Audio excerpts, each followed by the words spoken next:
बेटी बेटी होती है, हिंदू की हो, मुसलमान की हो, सिख की हो, ईसाई की हो, उसकी इज्जत के साथ खिलवाड़ मत कीजिए, गुंडागर्दी मत कीजिए। आप तय करने वाले कोई नहीं होते कौन क्या पहनेगा, कौन क्या खाएगा, कौन क्या कैसे रहेगा, कौन Jafar Islam. I am sorry. ये 80 और 20 में हिंदुस्तान को बांटना बंद करो, गरीब बच्चों के फीस पे चर्चा करो। खाओ डिजिटल, गाओ डिजिटल, देश का बैंड बजाओ डिजिटल, रुपया डिजिटल, बैंक भी डिजिटल और सेना का टैंक भी डिजिटल। बच्चे पाए डिजिटल शिक्षा और फिर मांगे डिजिटल भिक्षा। बच्चे पाए डिजिटल शिक्षा और फिर मांगे डिजिटल भिक्षा। डिजिटल डॉक्टर, डिजिटल गोली, डिजिटल ईद और डिजिटल होली, डिजिटल सड़क पर डिजिटल कार, डिजिटल संसद और सरकार, डिजिटल खेत में करो किसानी, डिजिटल खाद और डिजिटल पानी, डिजिटल दूध और डिजिटल गाय, डिजिटल चीनी, डिजिटल चाय, भर के खाओ डिजिटल रोटी और फिर कर दो डिजिटल पोटी।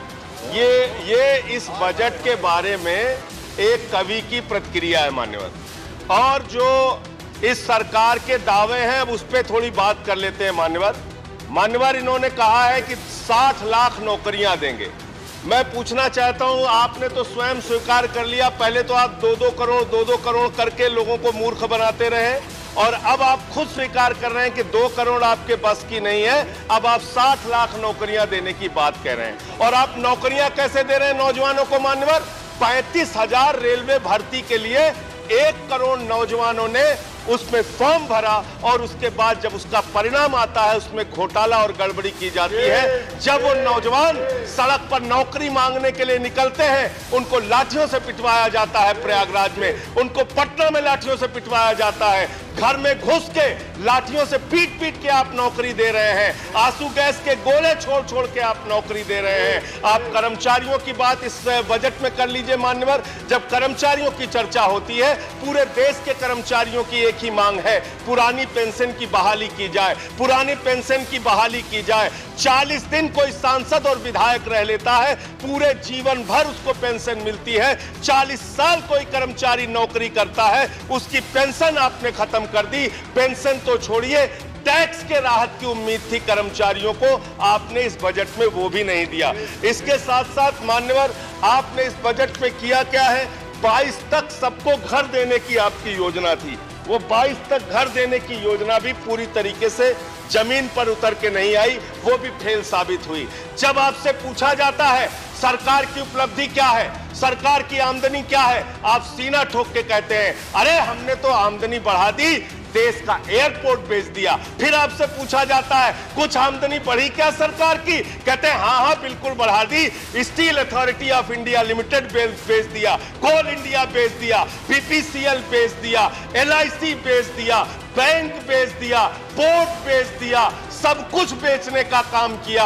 ये आपका मेक इन इंडिया है, ये आपका डिजिटल इंडिया है। मान्यवर मैं खत्म कर रहा हूं मान्यवर, मैं मनरेगा की आप बड़ी पीठ थपथपाते हैं अपनी, मनरेगा की चर्चा बहुत होती है, मनरेगा का बजट आपने खत्म कर दिया, खाद की सब्सिडी आपने कम कर दी। इसका मतलब जो गरीबों को अन्न देने की योजना है वो भी योजना एकमात्र आपकी दिखावा है और मार्च के बाद गरीबों को अनाज हिंदुस्तान में मिलना बंद हो जाएगा। अंत में आपके माध्यम से एक ही इस सरकार से अनुरोध करना चाहूंगा कि अपना ध्यान देश की तरक्की पर लगाइए, देश को आगे बढ़ाने पर लगाइए। बेटी बेटी होती है, हिंदू की हो, मुसलमान की हो, सिख की हो, ईसाई की हो, उसकी इज्जत के साथ खिलवाड़ मत कीजिए, गुंडागर्दी मत कीजिए। आप तय करने वाले कोई नहीं होते कौन क्या पहनेगा, कौन क्या खाएगा, कौन क्या कैसे रहेगा, कौन Jafar Islam. I am sorry. और जब महामहिम राष्ट्रपति का भाषण करवाते हैं तो आप श्रेष्ठ भारत, एक भारत, सबका साथ, सबका विकास और अमृत महोत्सव की चर्चा करते हैं। मान्यवर मैं बड़ी विनम्रता पूर्वक आपके सामने सरकार से पूछना चाहता हूं, आप देश के महापुरुषों को याद कर रहे हैं, बहुत अच्छी बात है, याद कीजिए, लेकिन आजादी के 75वें अमृत महोत्सव में, आजादी के 75 वर्ष पूरे होने पर अगर महामहिम राष्ट्रपति के भाषण में गांधी जी की भी चर्चा कर देते तो आपको शर्मिंदा होना पड़ता, आपका सर शर्म से झुक जाता। अहिंसा के पुजारी राष्ट्रपिता महात्मा गांधी को धर्म संसद बुलाकर उत्तराखंड में अपमानित किया जाता है मान्यवर, मध्य प्रदेश में अपमानित किया जाता है मान्यवर, छत्तीसगढ़ में अपमानित किया जाता है मान्यवर। मैं कहना चाहता हूं, अगर यह सरकार गोडसे की विचारधारा पर चल रही है तो मुझे कुछ नहीं कहना, लेकिन अगर गांधी के प्रति जरा भी सम्मान है तो उन लोगों के खिलाफ मुकदमे दर्ज करके उनको जेल के सीखचों के पीछे डालना चाहिए। यह राष्ट्रद्रोह है मान्यवर। बापू का अपमान हो रहा है।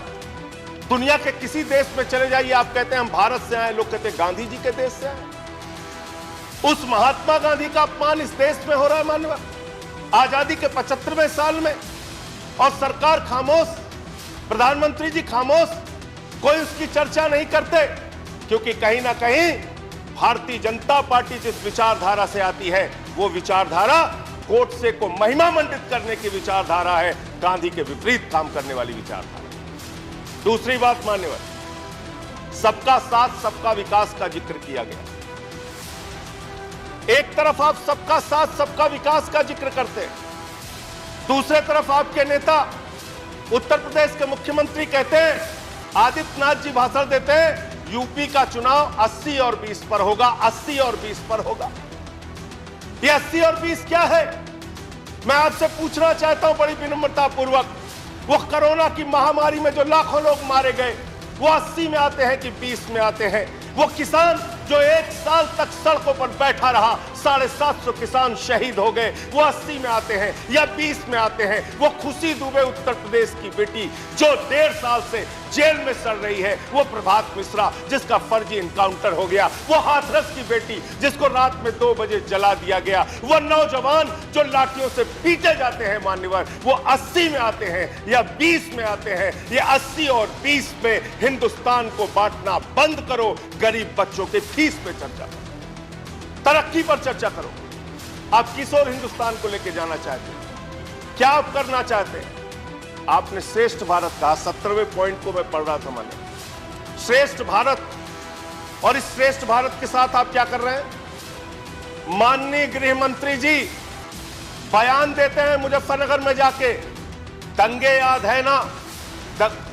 आप 4 मिनट बोल चुके हैं मान्यवर, प्लीज, जिसके एक मेंबर है, जिसके एक मेंबर है, एज पर रूल्स जा रहा हूं, please, as per rules, 10 as per rules, नहीं, मेरे साथ न्याय कीजिए सर। एज पर रूल्स, मैंने आपका नाम लेट से आया, मैं आपको अवसर दे रहा हूं। अगर आप नहीं, अगर आप, मैं उस पर बहस नहीं करना चाहता, मैं रूल्स के अनुसार आपको मौका दे रहा हूं, नहीं तो मैं दूसरे किसी को आमंत्रित करूंगा। 2 मिनट में करें आप ऑलरेडी 4 मिनट बोल चुके हैं, प्लीज।